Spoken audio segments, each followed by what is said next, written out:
ay ito nga ay actual na kuha ng pagsakote sa dalawang holdupper na nahuli. Ito nga ay matapos silang kilalanin ng kanilang nabiktimang Japanese sa labas ng NAIA Terminal 3. At para sa aksyon at actual na pagsakote sa dalawa nating kupal na kababayan, panoorin natin ang videong ito.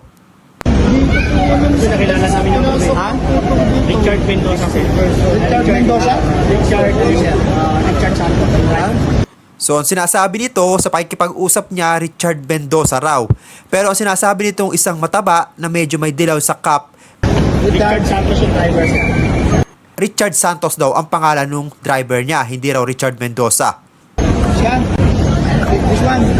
Dito? Buwan na naman namin yan. 1,000. Magkano yung asa nung papera? 6,000 lang. So, di ba, ang tinatanong nitong lalaki kung magkano na nakuha, ang sabi ng Japanese, 18,000. Pero dinidina nitong dalawa, ang sabi nila ay 6,000 nga lang daw yung nakuha nila.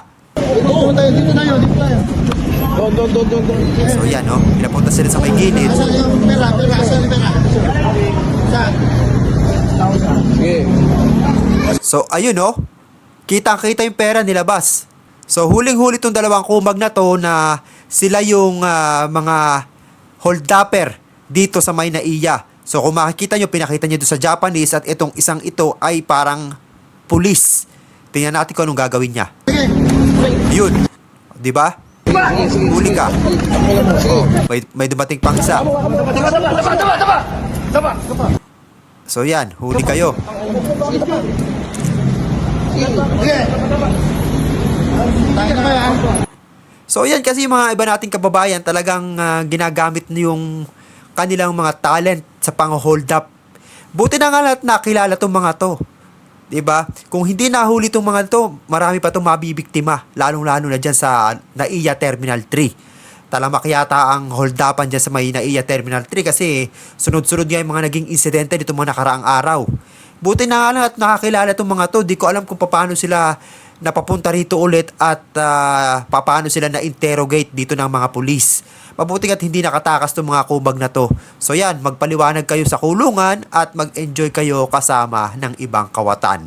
So check natin kung ano pa yung ginagawa sa kanila ng mga pulis dito sa entrapment operation na to. Hindi ako natakas yan. Tatakas. Tingnan natin yung video, tapusin natin. Richard Mendoza. Richard Mendoza? Richard Santos. Richard Santos yung driver siya. Siya? This one?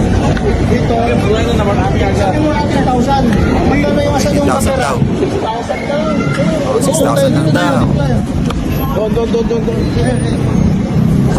Asa yung pera? Asa yung pera? Saan? 1,000. Sige. Sige.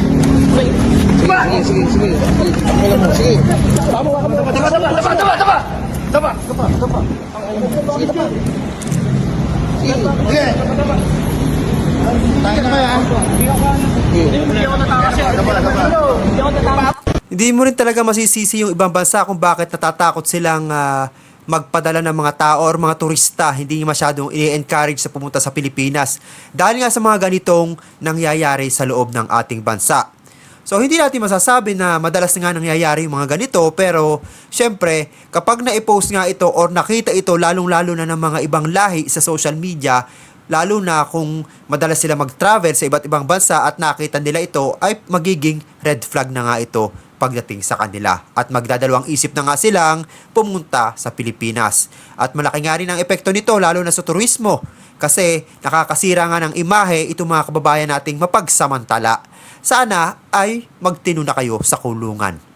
At kung nagustuhan nyo ang videong ito at bago ka pa lamang dito sa aking YouTube channel, ay ini-invite kita mag-subscribe at pahit na rin ang notification bell para lagi kang updated sa lahat ng viral video at mga balitang OFW na i-upload natin dito sa ating YouTube channel. Maraming salamat sa iyong panonood.